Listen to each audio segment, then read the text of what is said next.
Only had the school information, but a bit of the dirt coming from council already. Liz.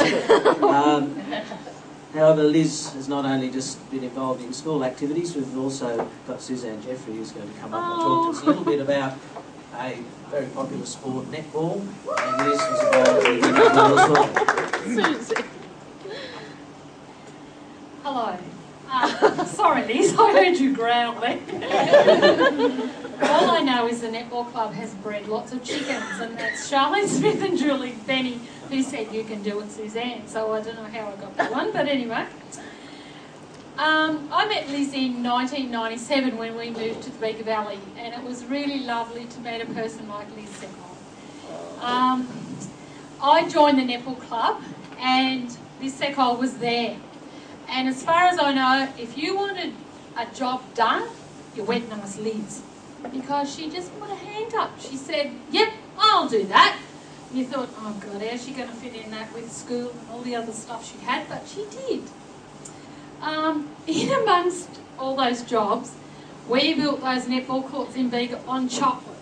I'll never forget Liz's favourite words were, these netball courts have been built on chocolate, Suzanne. And we did. We raised lots of money through chocolate and we built those netball courts. So thanks, Liz, for all the times and all the support when we were so goddamn sick of looking at chocolate. Liz said, keep going, we'll get there. So thank you, Liz. It was great. And we've got those courts there.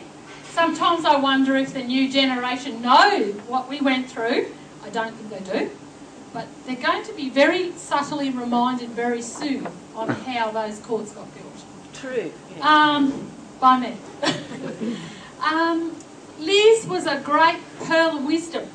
You know, if you sort of sometimes thought your kid was doing the wrong thing or their group, and my Hayley was in amongst Liz's Ellie's group, and if we thought they weren't doing the right thing, Liz always seemed to have the pearl of wisdom that she could whiz it out of the hat and make you feel like, oh yeah, they're not too bad at kids. They're not really too bad. Which is pretty refreshing when you're a parent and you're pretty stressed out about what your kids are doing.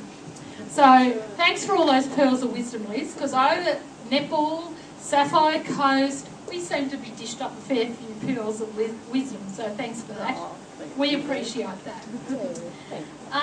Liz was a nice equaliser. If you sort of had one opinion and someone had another opinion and you thought that wasn't pretty right, Liz would always be able to dish up to you two sides of the argument so that you sort of thought, oh yeah, okay, I can see the other side of the argument. So she's a pretty good negotiator and an equaliser. So I thank you for that. That was good for me. So thank you. She was always encouraging. She always saw the positive side of everything, which is really sometimes pretty hard when you're feeling pretty down. So thanks again as a nice old encouraging person. Don't mean old as in old, but I just mean older. Old as in you had a few bit of words of wisdom there. Charlene told me that you, on the Bega Carnival netball microphone, you were a mega hit. So she was, they're all pretty good, they're not telling as herself, but she was pretty good on the microphone, so thanks for that. We were really lucky, Robert and I, in 1997 when we moved here. Hayley, our daughter, met up with Ali's group of friends. It was the best thing that ever happened, and I think those kids have remained a big group of friends.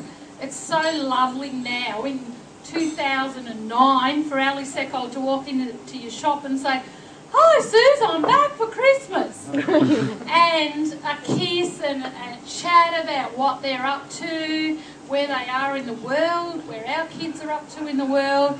It was so nice that we were a group of friends through netball that probably all had similar beliefs for where our children should be in the world, expectations that our kids should be, and that we all supported each other. So one of our kids was out drunk, we could probably report to the other parent, you know what Ellie's up to on the weekend? And I got told a few times, do you know what Heidi's up to? So it was really nice that we were all actually able to be supportive parents to each other, and I think that's really important in a small community.